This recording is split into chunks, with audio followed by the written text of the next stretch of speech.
شهر رمضان الذي أنزل فيه ما يقولتي ما يقشتي شوني للناس وبينات من Prima di tutto la domani Ramazana, la sansadio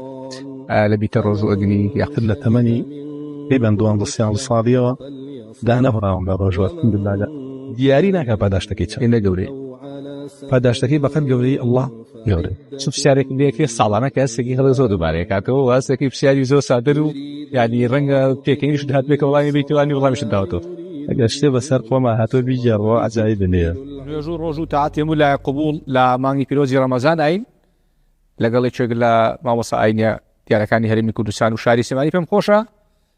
قلت له إيش اللي غراب كم بيبز با ما رمضان وأم خوي لما رمضان عشونه ما وصل صلاة قالوا كاتب باش حزكم ليو برسم جاري بيانيتو لقى ما رمضان لسان صاليو لبيت الرجوع أجني يأخذ لسان صاليو بدي كابي ما رمضان الرجوع بيت بخير ويا أشهارا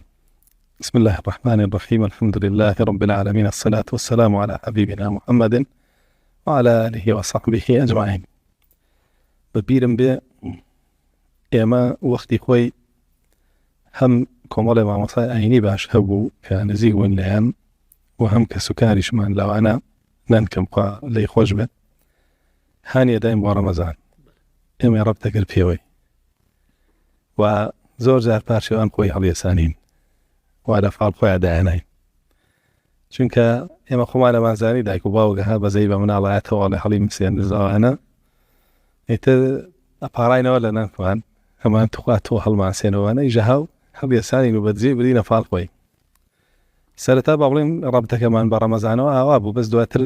الحەمدوللا لە تەمەنێکی کەمە ڕەبتەکەمان بەهۆی قورئانەوە بوو قورئانمان خوێندەوە دیراسەمان کرد و فەضایلی ڕەمەزانمان زانی و فەرمودەکانی ڕەسوڵ الله صلی الله علیه وسلم ڕێنمونی کردین یعنی ڕەبتەکە زیاتر ربطي قرآن وحديث ووكو زورك لخلقينا بوك ربطك عرفي بيه ياخذ تقليدي بيه أو ربط بو بيتوبة رمضان وربطيش بقرآن وحديث بو ربطك بابلين تون طولب بو يتل 8 تقريبا دوان الصيام الصالية دعنا براهم بالرجوع الحمد لله قال الله ولي قلت بيه اليمان لكن الله سبحانه وتعالى لما نورقلي ولا مصروف عناني شوار بقري يتلو كاتوا ربط ما نهبوا بالرجوع ربط ما نهبوا بالتراويح هوا وربطيشمان هوا بابلين بشواني قدر وبوانوا كبراسية زانين فضلك زوريتيا وبغيرا صالانة بوي پروشين تابيتو بكوين ناويو وكأجروا خفتي بيخوين تاديتو وكأكويشين ناويو زور هولدين هيش كمو كوريك ما نبيتيا وهموي وقو خوي جيب كين وهموي وابستي ببين بستر جاري واجهه بهوي ظروفه وجاري واجهه بهوي هو كإنساني نوبة طبيعي سانك مان ليه وشيتو كبابلين وابكا هندق لا فضائلي لدز بدينا وش بشي ماني دار برين بو بالوردقاري خوان إن شاء الله لما قبولك وباشينا الحمد لله على رمضان و يما وكوما مصايني نقب يقومان باشبين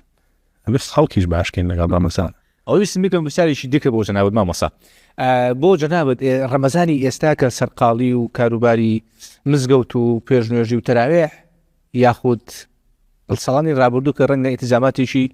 وظيفي نبو به زياتر شغل برتشكان بيني ودرفتو كاتي باشر بو بوتو كام سردميان هستكي باشر تشيري شبو بوتو لاي استاب ومن بو وكو اجر اگر سيري بكم استباشتر ومن اجر زياتر من دسكه او سهل خومبو يعني او اجري دسمه كوت سر شواكي بس خومبو بس من أزانم كوتاريك يم هزاران كزيبين استفادة ليكا بيجنيجي كم بو هزاران كسي كم استفادة ليكا ك نصيحات ومشجاري شكم بو هزاران كس رجعنا صدان كس دي بو برسياري شرعي كا من خمي بأجر بزوسا كهر خمبو لم بيجي أنا بو ما أنا من أبو بأجركم والله من الهمان كهدي جابي ولياي خمب من شنك أوسا مسؤوليتهم لسر شان نبو أجر بيتو يستبى باشيني جين مجيء فرصة جاي لسر مبو قيامة لا مر يكون أو ساخون بتنيابو ما قال كم كوريش مبوار خون بوم بس ساجر حلايا بلام لأن خلق عبرواز وقرص لك ولا سر مبويا جزياتر وريابين ورمضان إيش خوت زاني بهوي كوبون إيش عن عبادتك وتيا عبادتي رجوع برسياريو ولا مخويه عبادتي نجو تراويح أو بابتاني برسيار ولا مخويه عبادتي الزكاة يوجد كيتا معنا وخلق يما لزكاة جيل رمضان دركا ئەویژەر پرسیار وەڵامی خۆی هەیە بۆیە بەڕاستی سەر قاڵە بێ و زۆری خەڵک لێت کۆ بێتەوە جگەلەوەش خۆ دەرس و دەورێ هەیە جگەلەوە خۆ پێشنوێژی و تەراویح هەیە جگەلەوە مەسئولیەتی ماڵ و مناڵێ لەسرە ئیتر وەڵاهی سەرمان قاڵە بێ جاری وا هەیە بەخوا هەم نازانین شەو چۆن تێپەڕێ ڕۆژ چۆن تێپەڕێ تاوەکو بۆ هەنکە تاوا بکە تاویژە بێ هەڵە کێشی دەڵێ ڕۆشت و ئاگامان لە خۆوار نەبوو ئەرشی ئەوە گرانە بەتایبەت لە ڕەمەزانە بەتایبەت گرانترە بێ مامۆستا لە مانگی پیرۆزی ڕەمەزانە ئین ئێستا بینەران سێری ئەم بەرنامەی من و جەناب دەکەن ماندوون ڕۆژویان شکاند و ئەمڕۆیان بە بەرچێتی و توێنەتی بەسەر بردووە پێم خۆشە باسی ئەجر و فەزلی ئەمانەمە بکەی کە ئەوان هێندە مادوو دەبن چ ئەجر و پاداشتێکیان هەیە هەرچیە کردویانە لە ڕۆژ و لە نوێژ لە قورئان خوێندن لە عیبادەتکردن هیچی لای ئەڵڵا سوبحانە و تەعالا بە فیڕۆ ناچێەوە بگرە ئەجر و پاداشتی بە شێوەیەک زیادەکەەوە بە شێوەیەک با بڵێن گەورە ئەبێ کە ئێستا من ناتوانم بڵێم ئەوەندەیە چکە بۆ نمونە بەس ڕۆژوەکەی باسکەین الله سبحانه وتعالى لحديث قدسي رسول الله صلى الله عليه وسلم يجرته فرمي الصوم لي وأنا أجزي به فرمي الرجوب ومنه ومن بعد عشتي رجوع كامو نسبتي رجوع كانت بال خوي وبعد عشتكش يدات بال خوي دياري ناكا بعد عشتكي إنه قولي بعد عشتكي بقر قولي الله قولي يعني لقل قولي أو أقنجي من ده قولي پاداشتێک نییە من بڵێم یەک بەدەیە و یەک بە سەتە و یەک بە حەوسەتە و یەک ئەوە هاتووە لە حەدیثە بەس ئەوان دیاری نەکرا عولەما فەرمون ئیبهام الأجر دلیل على عظمه ئەمە بەس بۆ ڕۆژوەکەی